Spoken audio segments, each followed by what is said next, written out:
চট্টগ্রামের ফটিকছড়ি উপজেলার সমিতির হাট এলাকায় আগুনে পুড়েছে 10টি বাড়ি। গতকাল রাত 10টার দিকে আগুন লাগার ঘটনাটি ঘটে।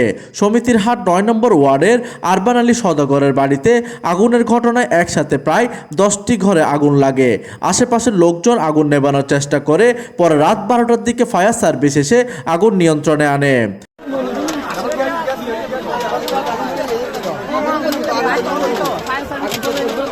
তবে আগুনের সূত্রপাত কিভাবে হয়েছে কেউ নিশ্চিত করে বলতে পারেনি।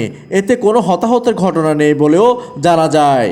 প্রতিনিধি কামরুল হাসানের তথ্য ও পাঠানো চিত্রে ডেস্ক নিউজ, দিগন্তের বার্তা 24, চট্টগ্রাম।